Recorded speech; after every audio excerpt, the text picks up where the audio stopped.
OBC युवा अधिकार मंचाने OBC जनगणनेसाठी rally काढलेली आहे आणि ही संपूर्ण रॅली विदर्भात फिरताना दिसते आहे। नागपुरात ही रॅली पोहोचली आहे। या ठिकाणी आपण जर बघितले तर ओबीसीची जनगणना झालीच पाहिजे अशा प्रकारची मागणी घेऊन ही रॅली आज नागपुरात पोहोचलेली आहे। एकंदर या रॅलीचं नेमकं काय नेमकी मागणी आहे आणि ओबीसीची जनगणना झालीच पाहिजे अशा प्रकारची मागणी लावली। हे नक्कीच ओबीसीची जनगणना झालीच पाहिजे या मागणीसह ही रॅली निघालेली आहे आणि ही रॅली बापूकुटी सेवाग्राम इथून या तिरंगा झेंड्यासोबत आम्ही रॅली काढलेली आहोत। तुम्ही बघत असणार की इथे युवकांची संख्या जास्त आहे आणि युवकांना घेऊनच युवा ओबीसी अधिकार मंचच्या माध्यमातून ही रॅली निघत आहे। ही रॅली जवळपास 1000 किलोमीटर चालणार आहे आणि 1000 किलोमीटरमध्ये 7 जिल्हे आणि 200च्या जवळपास गावं हे आम्ही कव्हर करणार आहोत आणि जास्तीत जास्त ग्रामीण भागात आम्ही याचं मार्गक्रमण करणार आहोत।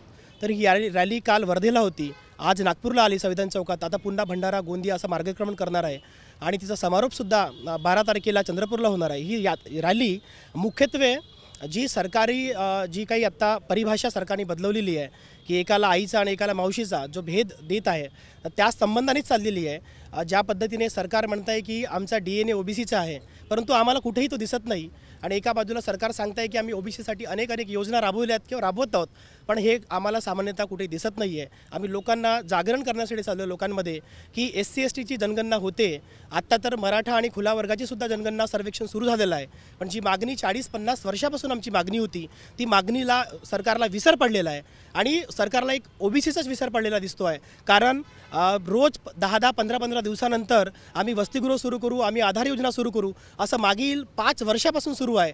तर आम्ही लोकांना सांगतो आहेत की ही जनता तुम्ही सरकार आहात आणि ओबीसीचा 50% 52% भाग या भारत सरकारवर आहे किंवा राज्य सरकारवर आहे तर आपण ते अधिकार मिळवले पाहिजेत म्हणून आम्ही गावागावांमध्ये लोकांना जनजागृतीसाठी चाललेलो आहेत। नक्कीच जनजागृती लोकांमध्ये करण्याच्या दृष्टिकोनातून गावागावामध्ये ही रॅली चाललेली आहे आणि सेवाग्रामपासून सुरू झालेली ही रॅली नागपूरला पोहोचली आणि विदर्भाच्या संपूर्ण गावागावामध्ये ही रॅली दौरा करून जनगणनेसंबंधित जागृती करणार आहे।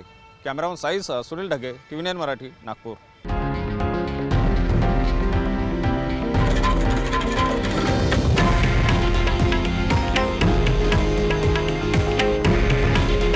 हे आहे देशातील नंबर 1 न्यूज नेटवर्क आणि आपण पाहत आहात TV9 मराठी। काळजी तुमची, हित महाराष्ट्राचं।